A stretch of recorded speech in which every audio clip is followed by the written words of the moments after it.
Okay, so hello everyone, good day.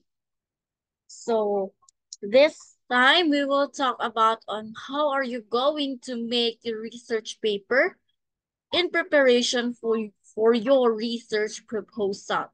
So what should be done? What should be the parts of every chapter? So this time we will be seeing your paper as a whole. Okay? So what are the parts of a research paper? So we have these following chapters.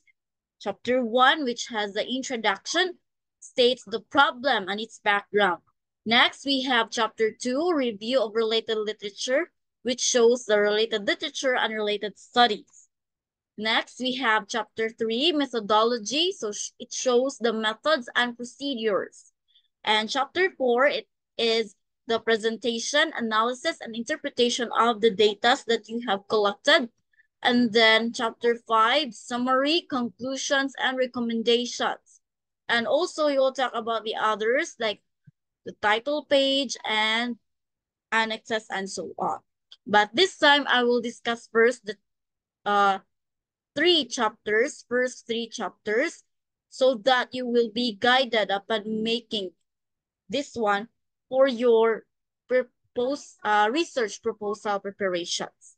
And we will have the chapters 4 to 5 in the next video.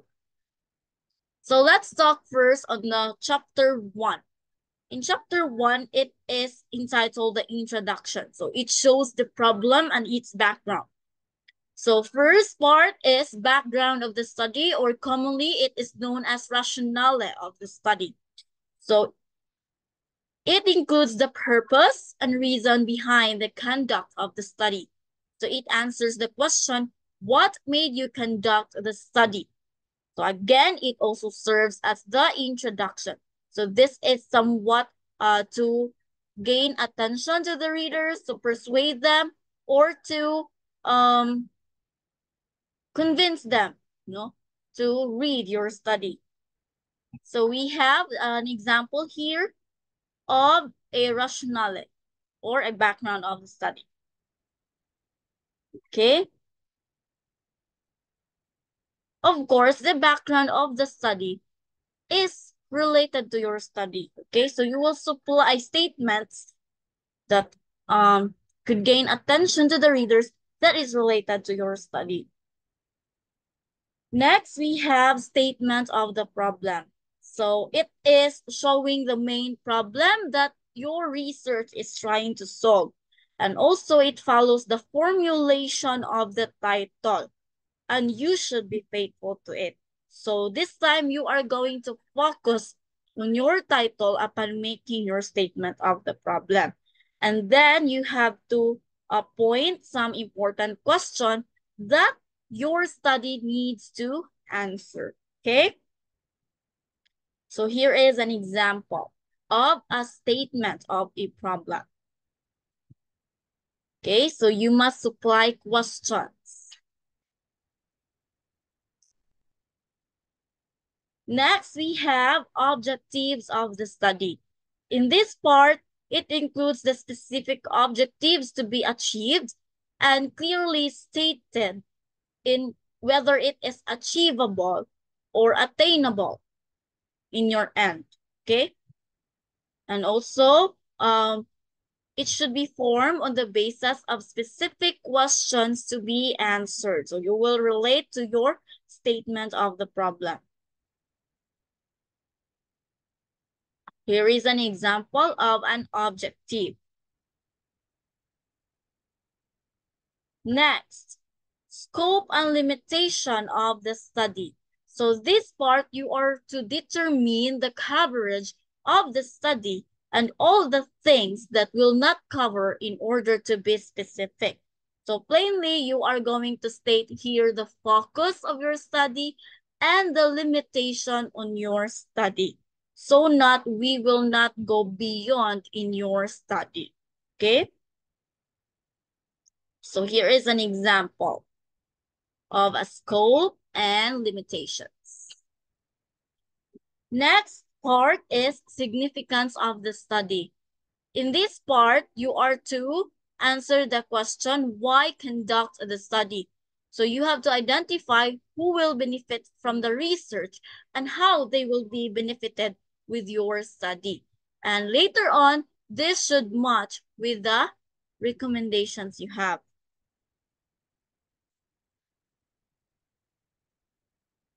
So here is an example of a significance of the study. So you are going to enumerate those stakeholders that you think could benefit it. Next, we have definition of terms. So it is defining technical terms based on how you are using it in your study, specifically in your titles, because some of it are not common. So this aims to provide the readers or future researchers with the basic terminologies that are important to understand the paper. So to simplify everything, you are going to get some words.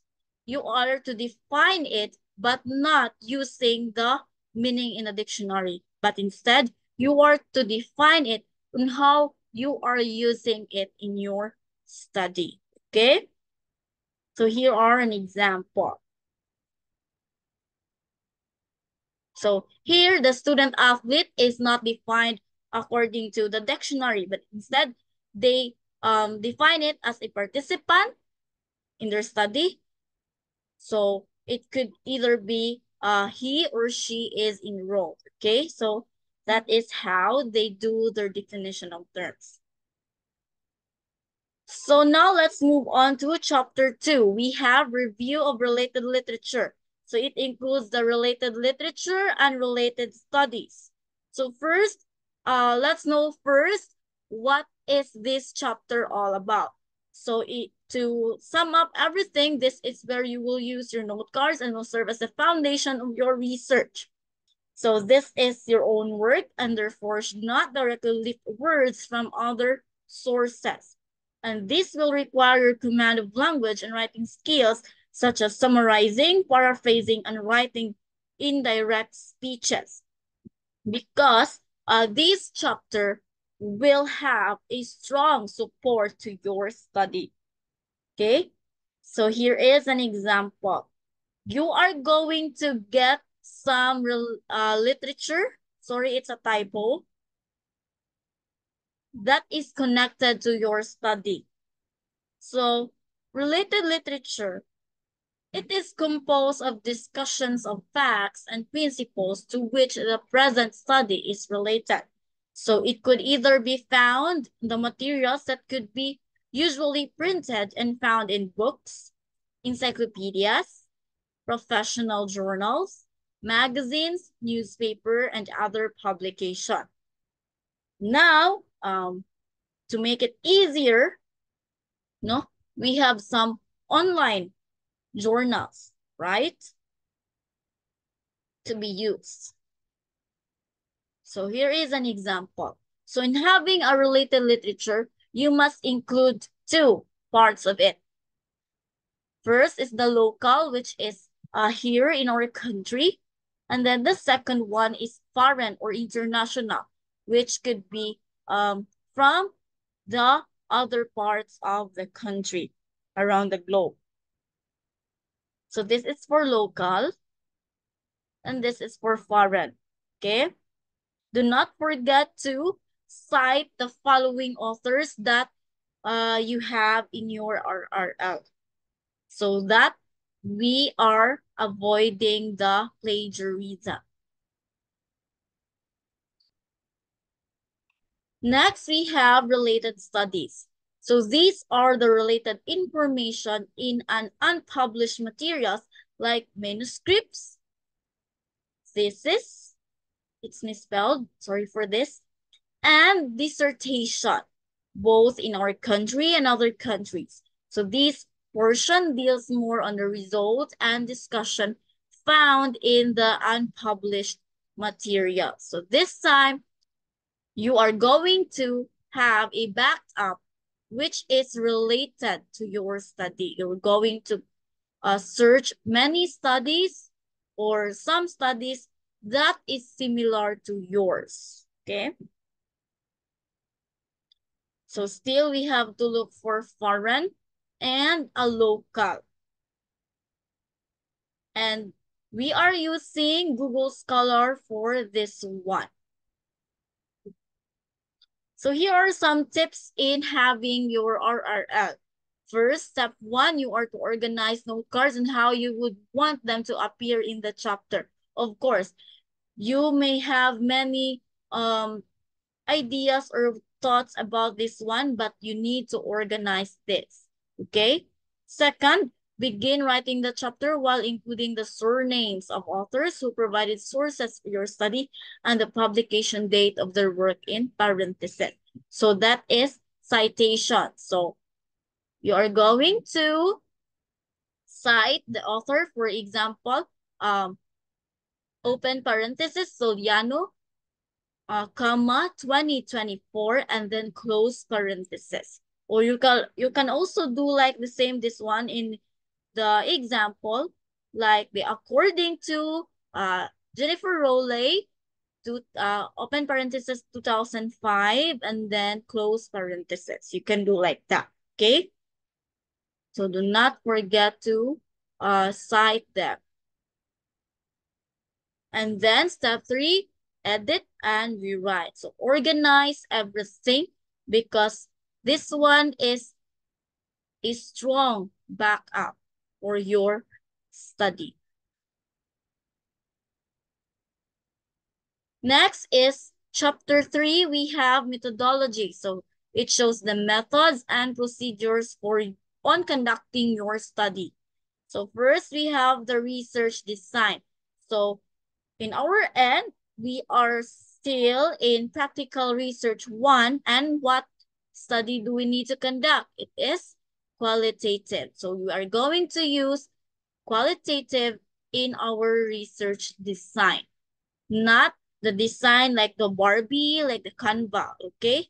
It is simply the type of research that we are going to use, okay? Next, chapter 3. It is, okay, still the research design. So it provides the backbone structure of the study and it supports the study and holds it together. Okay, so you are simply stating here what the study, what type of study you conduct. Example, it is qualitative. It could be phenomenological or a case study, just like that. Next, we have instrument. So in instrument, this is the strategies of fact finding and also the tools for data collection. So this may include a questionnaire, interview, and observation. Okay, so the instruments you will be using. So this time, since we are a qualitative, we are going to use commonly the interview and with guide questions. So it's up to you if you're going to have it on an open-ended question. What is open-ended question? Sure. So in open-ended question, you are allowing the respondents to have their opinion, really to state their opinion on your question. While in closed-ended question class, it is more on you have a guide.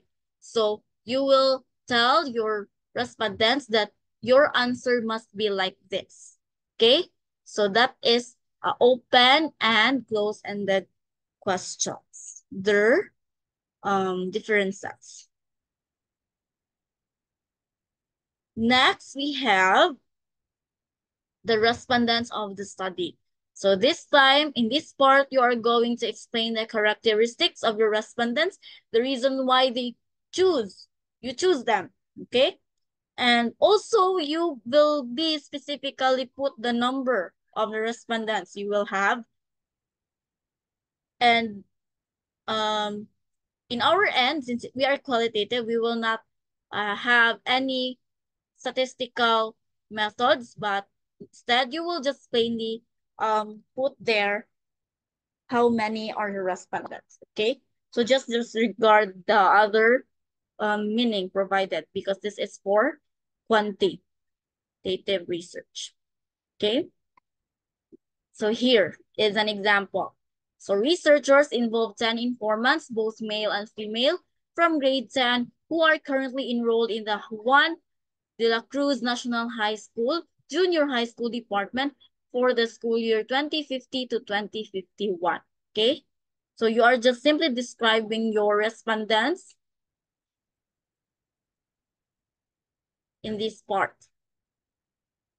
Here we have research local or research environment. So this is the location where or place where the study should be conducted or undertaken. Okay, this is not example. You are conducting your study in different schools, so you will not state there our school. Okay, so again, it's a description that should have the relevance to the topic or content of the study. So you must also consider first your local in conducting your study. If it it should be reachable like that. So for example, this study will be conducted at the International State College of the Philippines Junior High School Department located at Bicoalam Street, Manila. The International State College of the Philippines is one of the most prestigious colleges that exist in the universe. So this is just an example, okay?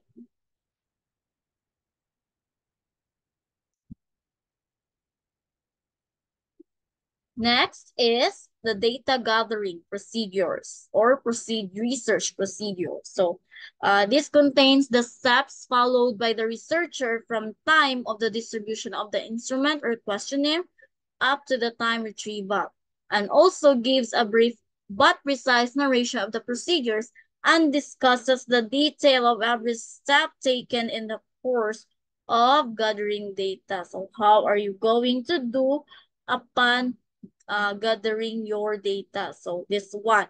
So example, researchers made a letter for the approval to conduct the study at blah, blah, blah, blah.